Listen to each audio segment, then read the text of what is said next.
Hi guys, Zach here, welcome to the Conquer Red Alert video. In this game I'm playing a 2v2v2v2 match on the map Potholes. I'm starting in the bottom middle position playing as the Soviets. Now the bottom middle position can be tricky in this situation because quite often there's a team that starts in the bottom left, and depending on who that person is, it's going to make the start of this game rather difficult. So we're going to check to the bottom left first of all. There could be also someone starting above me, but for some reason don't usually spawn there unless there's 8. Well, there is actually 8 players, isn't there? So there will be someone spawning above me, and there will be definitely someone in the bottom left-hand corner. So we'll have to see who's there at the moment. We're just bringing some infantry through there, and what I'm going to be doing is I'm going to be getting ready just my normal start, and we can see that it's green, and what I notice is green is an allied player, so I'm going to have to go and have a fight with them early on, because what green will do is they'll build a war factory, they'll build light tanks, and they'll be able to attack me very early on, and I don't want to have to fight green and the player above me at the same time. So you can see we're bringing infantry through now at the moment, and yeah, we can see that they're coming with infantry. It doesn't seem like they've got too much actually, and I'm going for the... Yeah, I was going to go for the oil refinery, but it seems they've got a few more troops there at this moment in time. So I'm bringing my things through. I'm going to get that box, see what it is. Yeah, at this stage in the game, obviously I'd want it to be money, so I could get more heavy tanks out. And we're going to see how this comes along. So you can see green's got a lot more infantry now. We're managing to take these out okay though. And you can see green has also produced a pillbox, which is obviously good for us because it means they're investing in other buildings rather than getting war factories and other buildings that they're going to need out. So it's delaying their build order, which is very important for us at this stage. And they've built another pillbox. So this is all good for us so far. I've actually paused the buildings a little bit just so I have a little bit more funds to spend on heavy tanks. Otherwise I could find myself quite easily just completely out of ore. Which is why I've invested a little bit less in the buildings early on. But I'm going to be building my second ore refinery now. Right, so you can see they've got one ore truck there, so I've got 3 heavy tanks, and if we're able to take out this ore truck, it looks like it's going to be good game. So I don't see if there's any way back really now for green, and what this does is it gives me a chance to invest in my economy. What I'm going to do though is I'm going to take out these last buildings of green because they could sell up and they might be able to produce an ore refinery and then get back into this game if I was just to leave them completely. And obviously that would be something that would be unwise, let's say. Right, so we've all managed to squash those infantry, which were basically the only things he could build. And we'll see what was... if he actually had anything there. I think he might have moved his construction yard, but this will probably well and truly put the nail in the coffin. And we'll be... things... Now you can see there's a box there. I'm not going to use my ore truck because sometimes those boxes do blow up, so it's always a good idea just to use infantry, something that's not too expensive. And we can see Nose. Now I wonder if Nose is above me actually. He might be in conflict with other players. Fighting them at the moment because I haven't seen anything from above at the moment, which is quite strange actually. I would have thought I'd have a few more scouts coming into my base. I mean, they could have just ran straight through, maybe. Because obviously I was a bit preoccupied at the start there. But that's, yeah, one of the things about starting bottom middle. You get sort of wedged between 2 players. Fortunately, I wasn't attacked from the other side, else it would have been well and truly good game for me in that situation. Right, so what I'm going to be doing now is I'm going to be focusing on my economy. Obviously I've had a bit of a delayed start because I've had to fight that person in the bottom left, so it's messed up my build order quite a bit. Having to build those early heavy tanks, and you can see I'm very low on ore. So the thing now is just to aim, just to build my economy as best I can, And I'm going to do that by getting my construction yards to different parts of the bottom part of this map and build ore refineries there to build up my funds. And you can see that Bloodletter has started in the left middle, and that was obviously quite a good place to start. And you can see actually Nose did have some infantry down at the bottom of my base, so you can see exactly what I'm doing. And he will know that I am getting these extra MCVs deployed at the moment. So I'm just waiting to get this MCV to a useful position before I deploy this ore refinery. And you can see Nose coming from the other side. So it seems like Nose has a little bit of control over the middle parts of the map because he's been coming from different directions. And what I'll do is I'll just deploy my construction yard there and just expand to this ore patch. And what I'm going to be doing now is I'm going to be building my second war factory so I can build tanks quite quickly. You can see Nose has a spy plane there, so he's getting visibility of different parts of the map. And you can see my teammate is going for an attack on Bloodletter, who's in the bottom middle. Now, just having a look at my teammate, he was in the top left position, which is quite possibly the furthest position he could get away from me on this game. Maybe the top right, maybe a bit further, but yeah, it's a long way across the map, so it's not. And what I'm having a look at the moment is just what other teams are in this, and we can actually see at this point in time, all teams are still in, except for the one I defeated in the bottom left.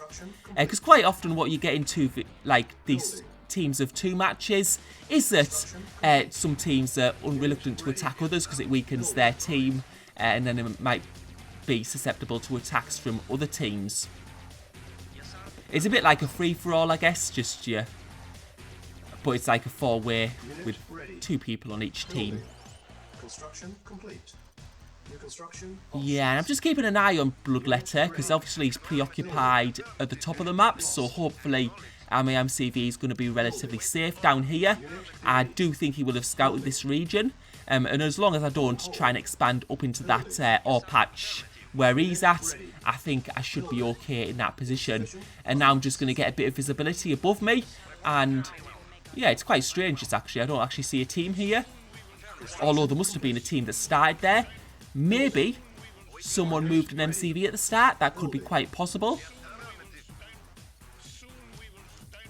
Because, yeah, I definitely don't see any team there, and green's the only one that I've defeated, so yeah, there must have been someone there, but they've obviously moved at the start, which was obviously beneficial to me because it means there's less teams around me.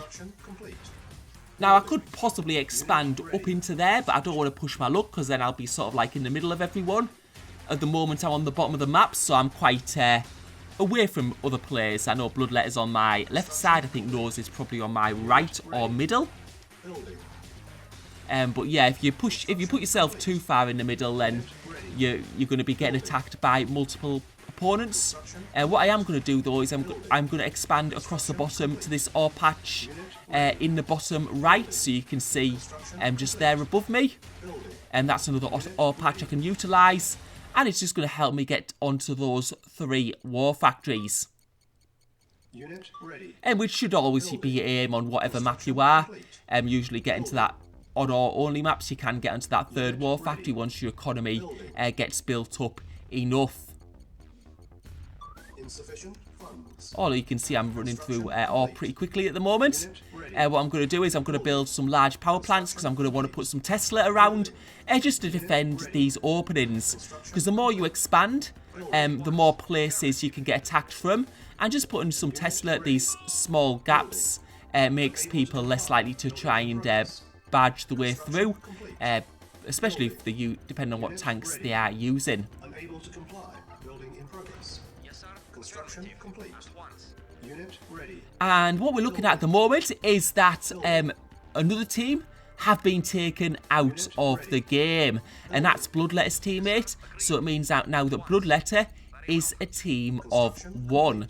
So the other team I'm looking at in this is I'm looking at Nose and Spliff, because they still have 2 players on the team. And it's teams that still have 2 players, are the teams you really want to attack, because you don't want to be left like ganged up on by 2 teams.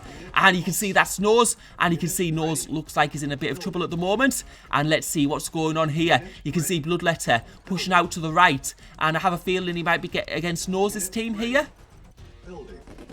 Quite possibly, unless someone's like in the middle there getting absolutely bad from both sides. And we'll probably have to wait and see.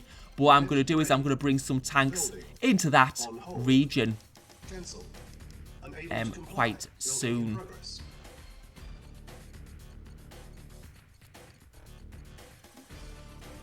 Because we can see still Orange is still in this game, but it depends on what they like. And you can see my teammate has got some MiGs, so he's actually using air tactics at the moment. And what I'm going to do is I'm going to bring just a few tanks, so it's not like my full army. I'm just bringing a few tanks into Nose's base just to see what is going on, because I can't see anything from this position.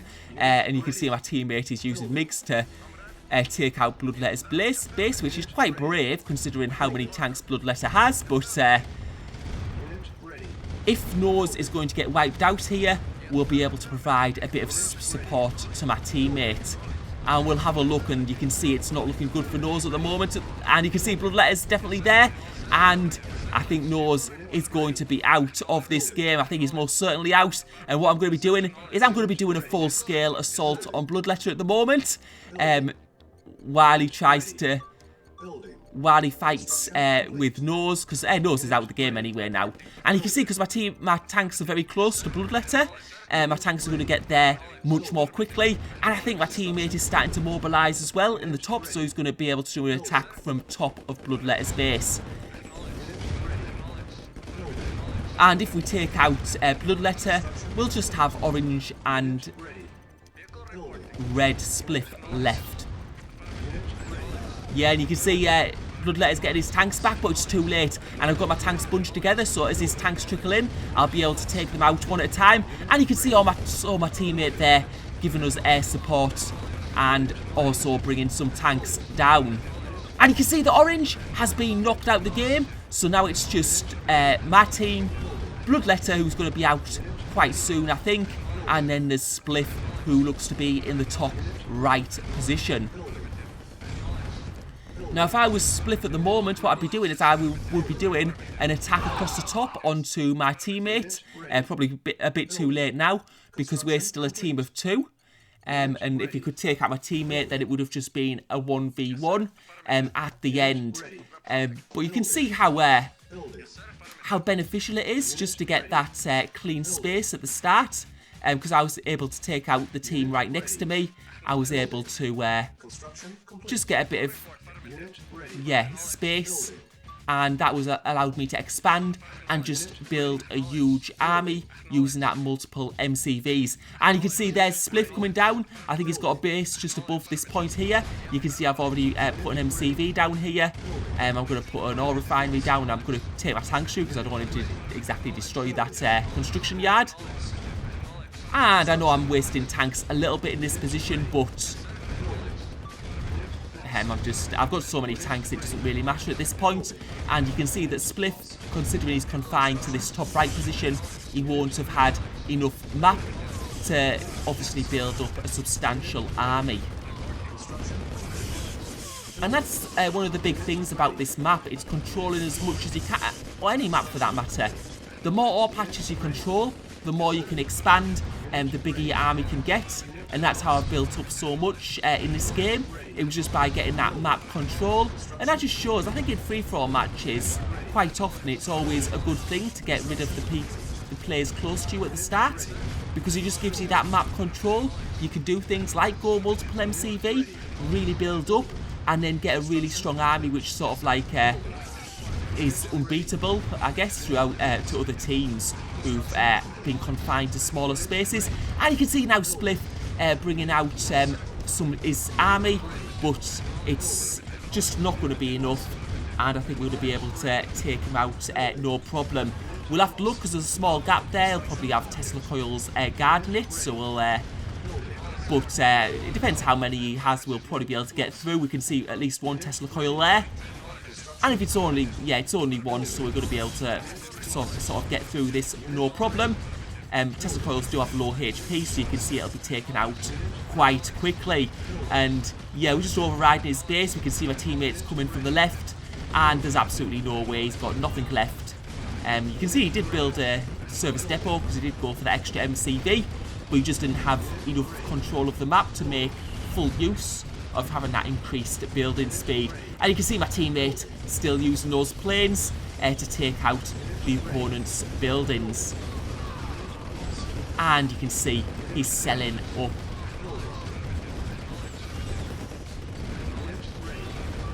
And that is the end of the game. So thank you for watching, hope you enjoyed the video.